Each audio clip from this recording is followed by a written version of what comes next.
Hola a todos, soy Ángela, pero podéis llamarme Angie. Bienvenidos al Parnaso en mi bolsillo. Aunque sorprenda a muchos, yo nunca había leído los libros del Señor de los Anillos ni había visto las películas. Estas salieron cuando yo aún era muy pequeña como para que me llevaran a verlas, y tampoco me las pusieron a posteriori ni yo tuve un interés especial en verlas. Tampoco me planteé leerme los libros de momento, pero según vas creciendo y vas aprendiendo cosas, vas averiguando lo reconocido que está J.R.R. Tolkien como autor, lo mucho que influyó esta saga en la literatura fantástica posterior, etc. Y empieza a picarte la curiosidad. Empecé a considerar que existen sagas que se consideran casi de obligada lectura, por lo que me propuse dejar de procrastinar y empezar a tacharlas de mi lista de pendientes. Eso hice en el 2020 con la saga de Harry Potter, aunque en ese caso yo ya era Potterhead, ya que en su momento me había ido viendo todas las películas según las iban sacando en el cine y yo ya era súper fan antes de leerme los libros. Y es lo que he tratado de hacer este 2022 con El Señor de los Anillos. Ya había decidido firmemente leérmelos este verano cuando, para colmo, encontré un trabajo en el que dos de mis compañeros eran hiperfans del Señor de los Anillos y no paraban de hablar de la saga. Yo quería poder participar en las conversaciones y sobre todo no tragarme spoilers.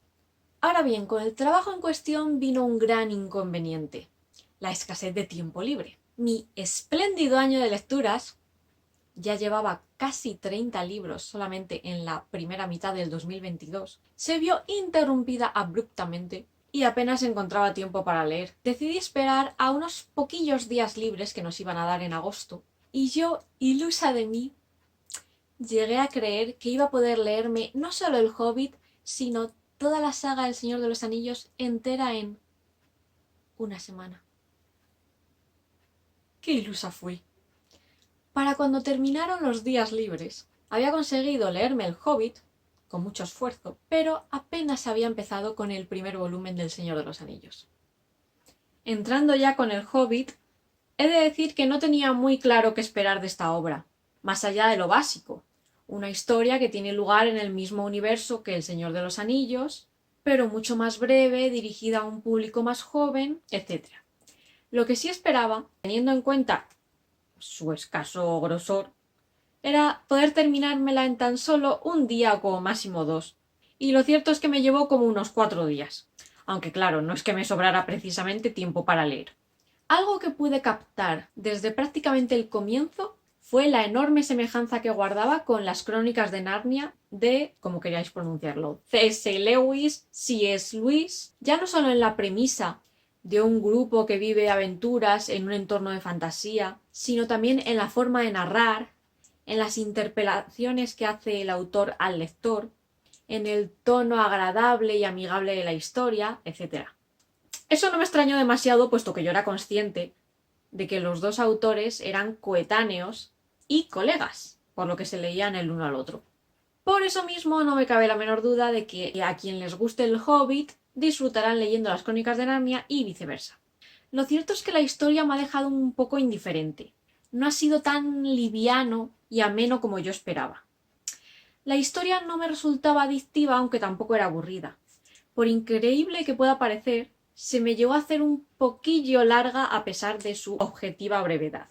Me encontraba a mí misma mirando los capítulos que faltaban para el final, aunque eso se debía más que nada a mi empeño en terminarlo cuanto antes, para empezar lo antes posible con El Señor de los Anillos, antes de mi vuelta al trabajo. Hay algo que a mí particularmente se me hace muy pesado y denso como lectora, y son las descripciones largas, sobre todo si son de localidades o paisajes. Son los típicos pasajes que tengo que leerme 20 veces para enterarme de lo que me están diciendo, y ni por esas logro imaginármelo en mi mente. Para mi gusto encontré demasiadas descripciones en El Hobbit, y para mi desgracia eso no era nada en comparación con todas las que me iba a encontrar después en El Señor de los Anillos. A las descripciones largas y pesadas se me sumaba otra cosa que también me desquicia, que son las canciones. Lo hubiese tolerado mejor si vinieran más a cuento, o si la letra tuviera más sentido e importancia para la historia, pero es que se introducían en cualquier momento sin motivo alguno y con letras de lo más absurdas. Quizá de todo sea eso lo que menos me ha gustado. Otra cosa que me ha decepcionado es que no hay nada en la historia que me haya sorprendido o fascinado, ni un poquito. Debido a su reputación como autor de fantasía, pensé que Tolkien habría creado seres novedosos u originales, pero los elfos, dragones, orcos, enanos, etc. está muy visto, ¿no? No digo que en su momento no estuviera tan trillado, pero desde luego ahora han perdido toda novedad. Los hobbits son los únicos seres nuevos que presenta.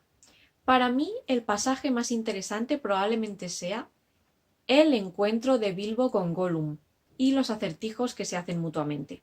Al contrario que con las canciones, los acertijos sí que me resultaban interesantes de leer. Incluso hacía alguna pausa para intentar averiguar la respuesta durante los aproximadamente 10 segundos que dura mi paciencia para intentar algo así.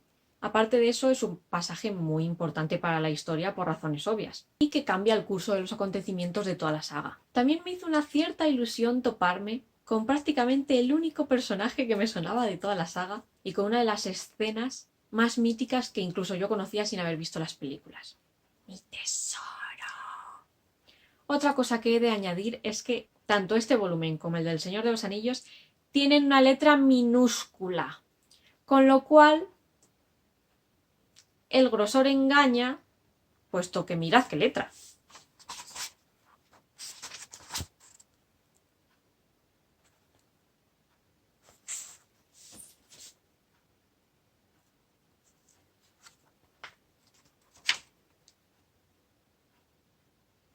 Soy consciente de que en esta reseña priman más los defectos que las virtudes, pero es que realmente he dicho las únicas cosas que considero que merece la pena señalar. No obstante, su lectura no es ninguna pérdida de tiempo y merece la pena solo por su relevancia para la historia de la literatura y su influencia posterior. Además, no es aburrido en absoluto. Pero nada más.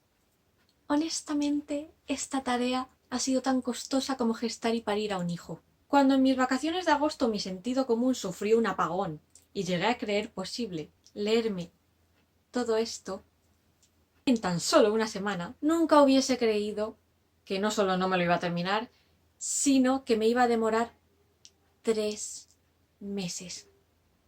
Por otra parte, el libro engaña.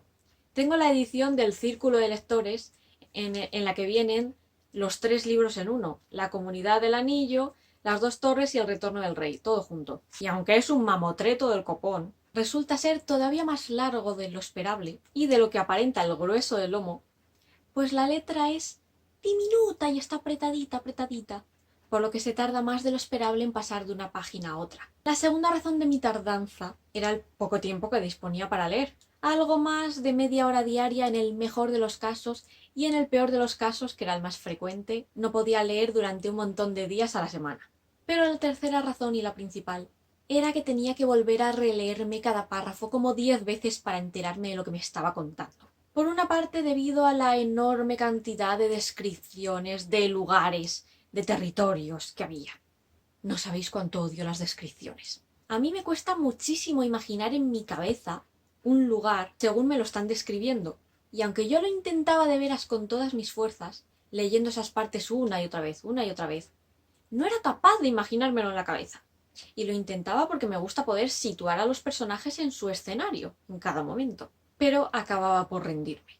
Poca acción, poco diálogo, que es lo que más me gusta, y muchísima descripción. Una cantidad exagerada de descripciones geográficas. Eso por no hablar de la enorme cantidad de territorios, regiones, poblaciones, etc. Y más de lo mismo en el caso de los personajes, que son muchísimos, como para llevar la cuenta. Yo cuando volvían a mencionar a fulanito, yo ya no me acordaba de quién era fulanito.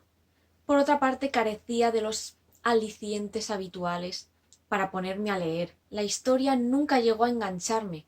Completar la saga hasta el final se me hizo más como un deber, ya que yo lo que empiezo lo acabo y no me gusta dejar libros a medias, que como un placer, que es lo que debería ser la lectura. Pero es que si lo hubiera dejado aparcado durante un tiempo, cuando lo hubiera retomado ya no me hubiera acordado absolutamente de nada y hubiera tenido que volver a empezar desde el principio. Se me ha hecho pesado, de ritmo muy lento, con una innecesaria y excesiva cantidad de descripciones y de nombres propios que realmente llega a agobiar. Por otra parte, me parecía que los personajes no contaban con una personalidad muy característica, marcada o definida.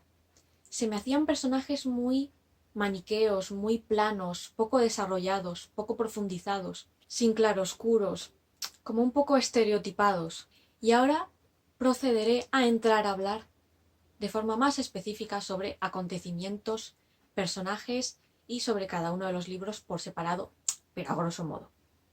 Entrando ya en mis impresiones generales sobre la obra, hablaré primero de los personajes. Sam pronto me cayó bien, y aunque el alivio cómico, siempre necesario y pertinente, brillaba casi siempre por su ausencia, quizá los personajes que me resultaron un poquillo más graciosos fueron Gandalf y Gimli. Sam me parece adorable, tan bueno, tan leal, tan incondicional. Haría cualquier cosa por Frodo y honestamente Frodo no lo merece, porque parece dar su lealtad por supuesto. No parece darse cuenta de hasta qué punto Sam lo da todo por él. Lo cierto es que en torno a la mitad de la obra, algunas escenas entre ellos te podían dar que pensar. No sé si sabéis por dónde voy. Como que pudiera existir un trasfondo romántico implícito entre ellos, por la forma en la que Sam se desvive por Frodo y el cariño y el extremo cuidado con el que lo trata. No he llegado a empatizar o a vincularme emocionalmente con ningún personaje y eso es algo que sin duda juega en mi contra a la hora de poder considerar esta obra entre mis favoritas. Como he dicho, Sam es mi favorito, así que quizá de haberme vinculado emocionalmente a un personaje hubiera sido con él, pero tampoco tanto. Frodo en sí me ha resultado muy descafeinado y amargado, aunque comprendo que su actitud en gran parte se debía al efecto del anillo, pero aún así no hubiera estado de más que hubiera sido capaz de mostrar más agradecimiento. Por otra parte, pensé que se profundizaría más en el personaje de Legolas, pues era uno de los nombres que más me sonaban, pero sin embargo se ha pasado como muy de puntillas respecto a él. También resulta decepcionante, como lectora femenina que soy, que no haya más mujeres relevantes en la historia, pues evidentemente eso juega en contra de mis posibilidades de empatizar o de sentirme identificada con los personajes. Eowyn sí me ha gustado como personaje femenino, pues además atenta contra esos estereotipos propios de la época al ser una mujer fuerte y guerrera, decidida y valiente. Pero podría haberse explotado mucho más a ese personaje. Los capítulos más interesantes, aparte de aquellos en los que están los tres Frodo, Sam y Gollum, fueron el de la voz de Saruman, la conversación de Gandalf y de la compañía con Saruman que se encontraba en lo alto de la torre, y el de la batalla en la que cae el rey Theoden. Ya libro por libro diré que la narración de la Compañía del Anillo, de la primera parte, parecía más centrada en el Anillo Único, la de las dos torres en Saruman y el retorno del rey en la batalla. Que en origen se tratara de un único libro dividido a posteriori en tres partes explica que el final de los dos primeros libros fuera tan descafeinado y tan cliffhanger, sin resolver nada. Tanto en las dos torres como en parte del retorno del rey hubo una división clara entre los protagonistas. Durante la primera mitad de cada uno de estos dos libros, los capítulos estarían protagonizados por el resto de la Compañía del Anillo, mientras que en la segunda mitad se narraría lo que hacían mientras tanto Frodo, Sam y frecuentemente también Gollum. Lo cierto es que yo hubiera preferido que hubieran ido intercalando los capítulos de unos y de otros. Hubiera resultado menos lineal y monótono. Para mi sorpresa, aquellos en los que aparecían tan solo Frodo y Sam, con el añadido de Gollum, en lugar de parecerme más aburridos por estar protagonizados solo por dos personajes y por carecer por completo de personajes secundarios, fueron los capítulos que más me entretuvieron. Gollum siempre anima la fiesta y te mantiene alerta de sus intenciones. Es un personaje que añade interés, si bien jamás me fié de él ni lo más mínimo. Yo, al igual que Sam, sabía que tarde o temprano se la iba a jugar. Spoilers. No me molesté en hacer muchas predicciones de futuro sobre la historia y la mayoría las hice solo durante el primer libro. Pero tuve buena intuición, por ejemplo, acerca de que Gandalf no había muerto de verdad, sobre que Boromir iba a intentar jugársela a Frodo, aunque no vi venir una muerte suya tan repentina y tan al comienzo de la historia. Incluso pensé que realmente no estaría muerto y que volvería a aparecer. También me asaltó la sospecha, que menos mal que no se cumplió, de que Aragorn moriría. No me preguntéis por qué, pero desde el principio pensaba que iba a ser así. Aunque su personaje fue perdiendo atractivo para mí en la recta final de la obra. También me decepcionó que él y Eowyn no terminaran juntos, porque era una pareja que realmente me gustaba. Y es que sinceramente para cuando volvió a aparecer Arwen, yo ni me acordaba de quién era ella. Conclusión. A mí sinceramente se me ha hecho muy lento y pesado. Leía más por obligación que por devoción. Cada vez que empezaba un capítulo me encontraba mirando a ver cuántas páginas me faltaban de dicho capítulo para poder terminarlo. No me he metido tanto en la historia como me suele suceder con otras, porque nunca llegó a atraparme.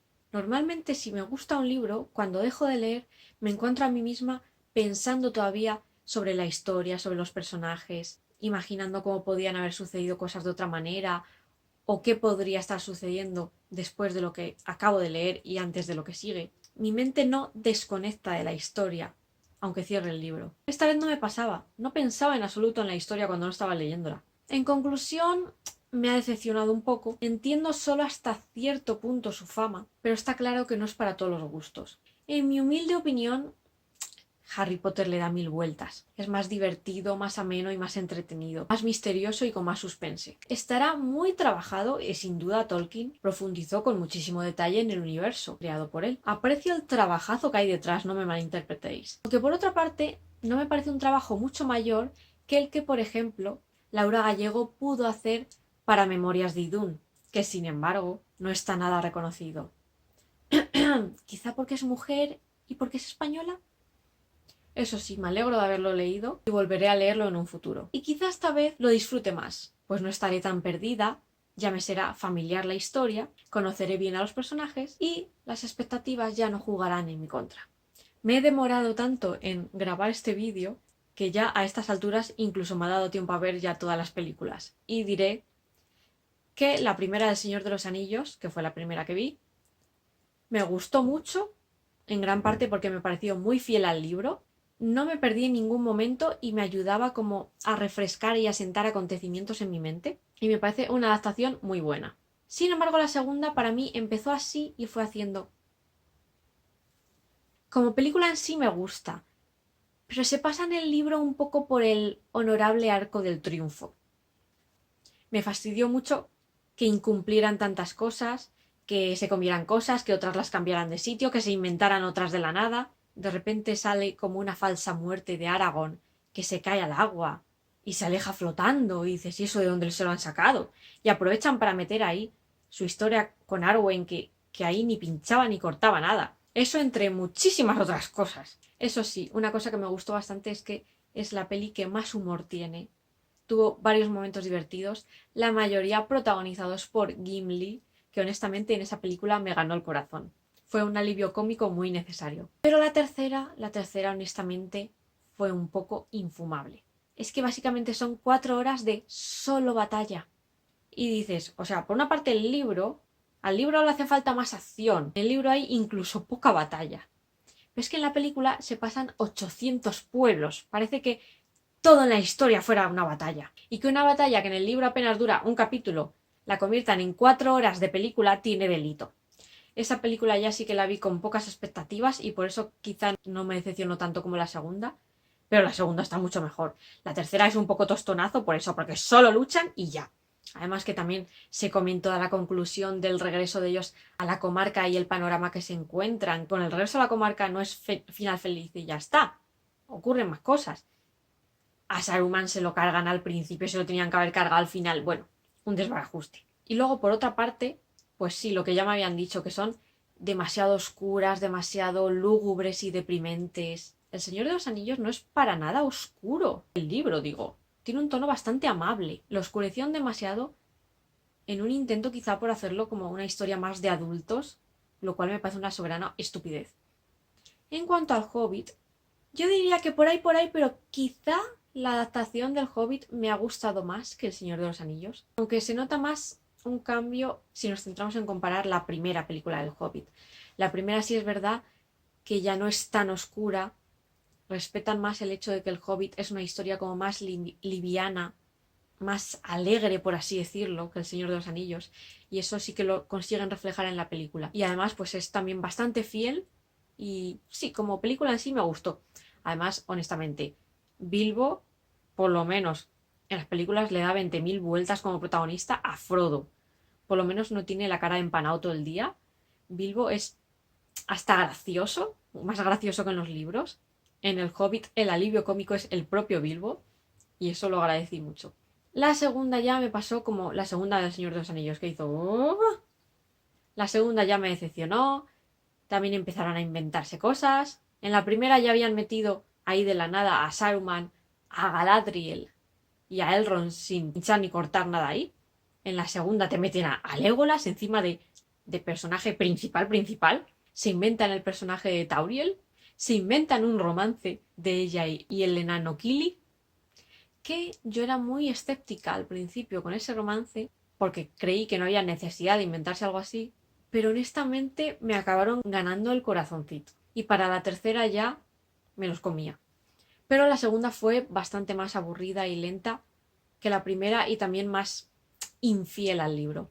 La tercera volvió a gustarme un poquillo más, aunque también es mucha batalla, muchísima más de la que hay realmente en el libro del Hobbit, pero esta batalla se me hizo como más llevadera, más estética, visualmente estética respecto al Señor de los Anillos, como mejor hecha, mejor trabajada.